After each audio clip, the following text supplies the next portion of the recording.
কারণ গৌর আনন্দে বিভোর হয়ে গেছে, তা গৌর এমনই বিভোর হয়ে গেছে তখন যেন কোন দিকে ভুলে পারে। তাই নিত্যানন্দ কাছে কাছে নৃত্য করছে, যেন প্রসার করে যাতে গৌর ভুলে না পারে। হরে কৃষ্ণ। তা গৌরী যদি ভুলে পড়ে তাহলে তো নৃত্য হবে না। তাই এমনি ভাবে দুবারে প্রসারে করে গৌরীকে মাঝে রেখে নিত্যানন্দ মাঝে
সকলেই নৃত্য করছে, তাহলে আমার ভাগ্যে কি হবে না?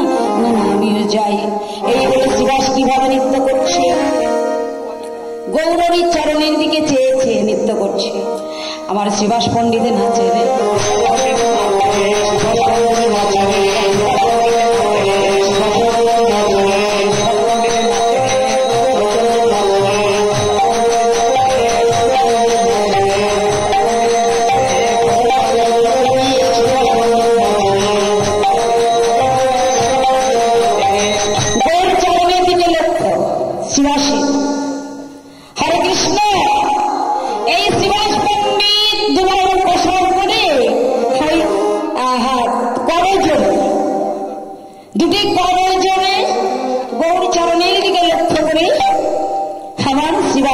নৃত্য করছে। হরে কৃষ্ণ। এই শিবাস পণ্ডিত কে ছিল? পূর্বদেবে এবার একবার বলেছে, আবার বলবে, বলবেন তো? নারদ মুনি। ঠিক। তাহলে শিবাস পণ্ডিত পূর্বদেবে ছিলেন নারদ মুনি। হরে কৃষ্ণ। তাই নারদ মুনি প্রতি যুগে যুগে আছে গো, আজও সেই নারদ মুনি শিবাস রূপে এই নদিয়ায় এসেছেন, সেই নৃত্য করছে। আমার গৌরী চরণের দিকে লক্ষ্য, শুধু অন্যদিকে লক্ষ্য নাই তার। এই যে নৃত্য করছে, আর কে নৃত্য করছে? আরব যে নৃত্য করছে, অদূরে ছিলেন তিনি। অদূরে ছিলেন কে? অদ্বৈত। ছোট্ট করে বলছে অদ্বৈত, মানে কথাগুলো আপনারা শুনে ফেলবেন না। জয়নিকা গৌর হরি বল। তা অদ্বৈত কিভাবে নাচছে? কিভাবে নাচছে অদ্বৈত? হ্যাঁ দেখা।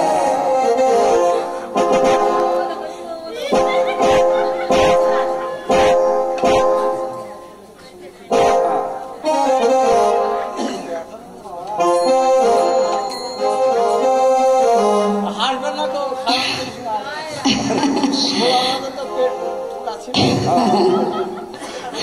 তাই অদ্বৈত নাচছে কি হবে? আমার অদ্বৈত নাচে রে,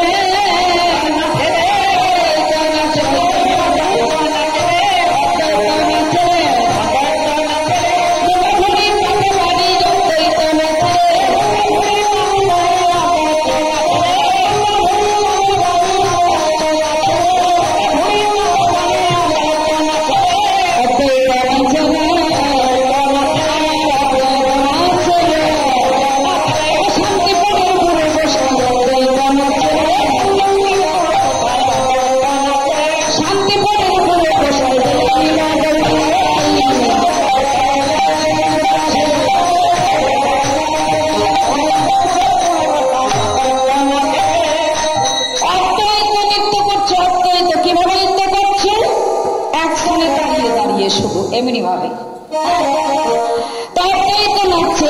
অদ্বৈত পূর্বদেহে ছিলেন দেবের দেব মহাদেব। মহাদেব সেই ভোলা ভক্ত শিব ঠাকুর,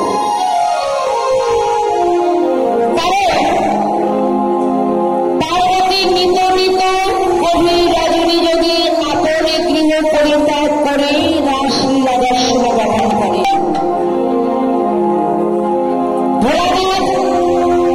কিছু বলে না। আজকে যখন পার্বতী যেতে নিয়েছে, আমি ভোলানাথ বলে দাঁড়াও, প্রতিদিন তুমি গভীর রজনী যোগে কোথায় যাও? আমাকে কিছু না বলে রাস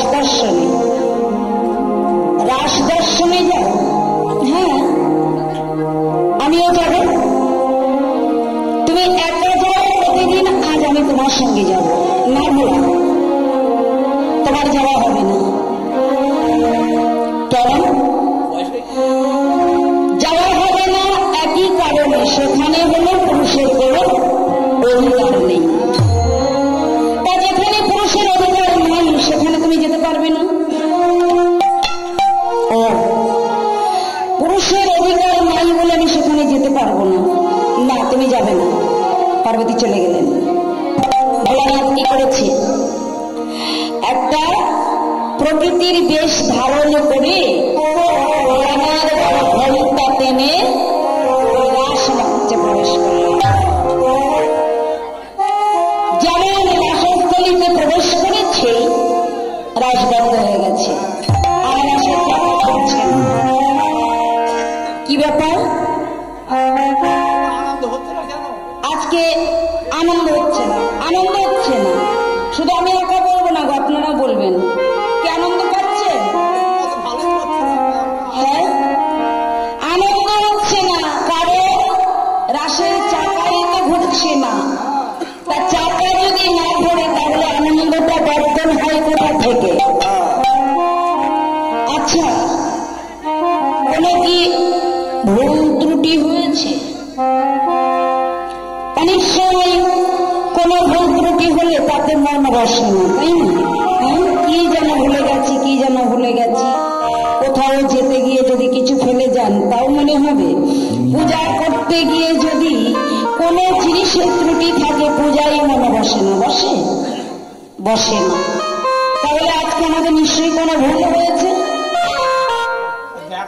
তা কেউ কোনো ভুল খুঁজে পাচ্ছে না। আমি তো যেমন ভাবে আসি, যে কটি জিনিস নিয়ে আসি আমি তো সবকটাই এনেছি। সকলেই মনে মনে চিন্তা করছেন, নিজের মনের মধ্যে খুঁজছে। আচ্ছা, আমাদের গতি আজকে একটু বেশি বেশি লাগছে, তাই না? কারণ জায়গা তো আমরা যতটুকু সেই জায়গাটুকুর মধ্যেই থাকি, কিন্তু আজকে গায়ে গায়ে বসে বসে আছে না?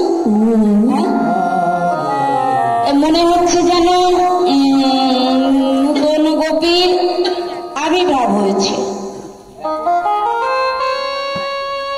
জিজ্ঞাসা করছে, হবে তোমার নাম কি?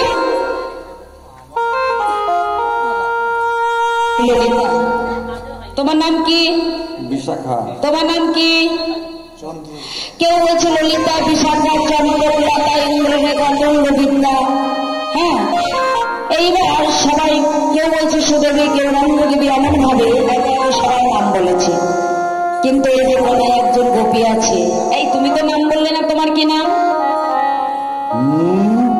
তোমার কি নাম তুমি তো বললে না?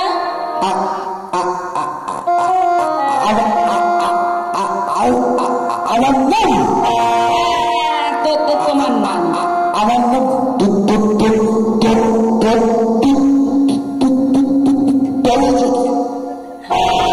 কি বললে জানো? ধবল সখী। ধবল সখী। আচ্ছা, ধবল সখী কেউ আছে নাকি?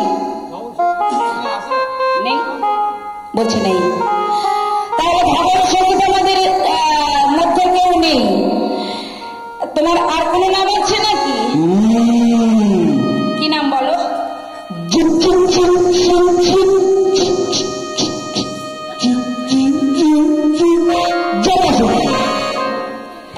আচ্ছা, জটা সখী নামেও আমাদের কেউ নেই, তবে তুমি এত তোতলাচ্ছ কেন?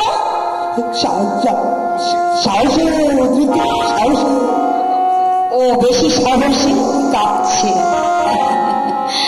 আচ্ছা বেশ, বলি জটা সখী তো কেউ নেই, তা তোমার আর কোনো নাম থাকলে বলো দেখি, যদি সেই নামে তুমি চিনতে পারি।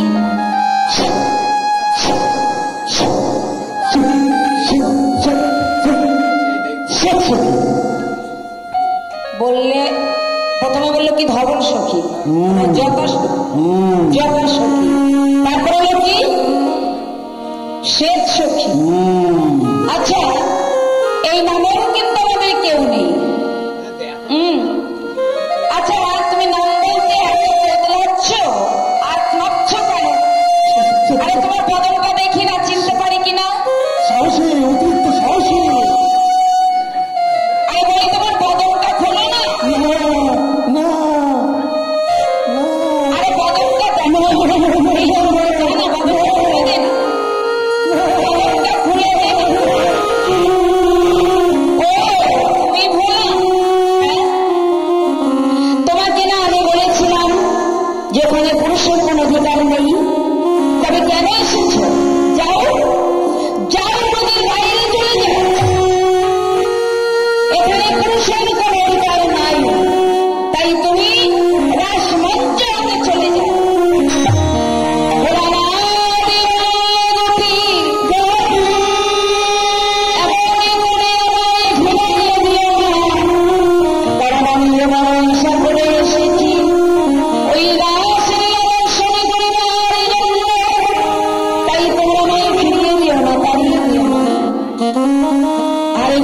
চরণে জানিয়ে বললে,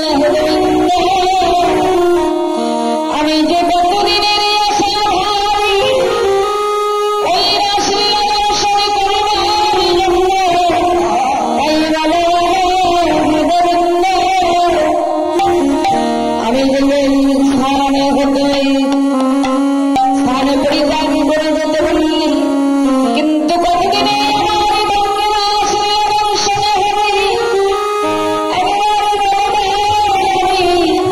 কতদিনে বায়সিনী দর্শন করে আমার পাপিত নয়নে জোড়াইব, আমার পাপিত প্রাণ শীতল করে।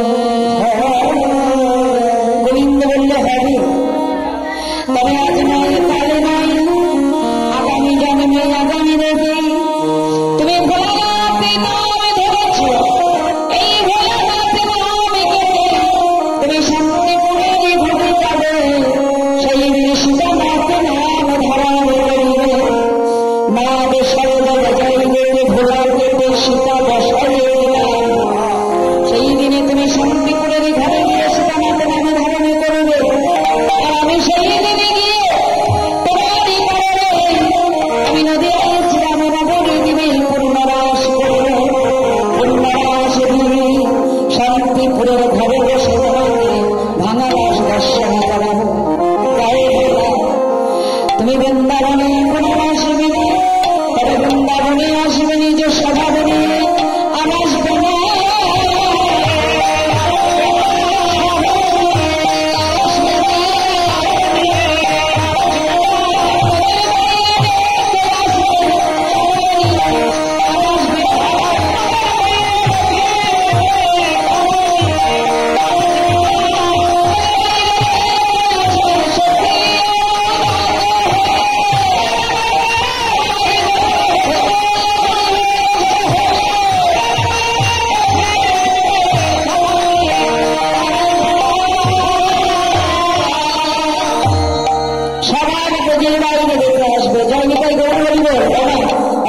বসে বসে কত পেরেছিলেন সেই মদন গোপালের স্মরণ করতে, তাই সেই মদন গোপালের কৃপা হয়েছে। এই কথা শুনে আজ কত কষ্টে আর শান্তি পরিবর্তে ছুটতে ছুটতেই শ্রীরাম নবদ্বীপে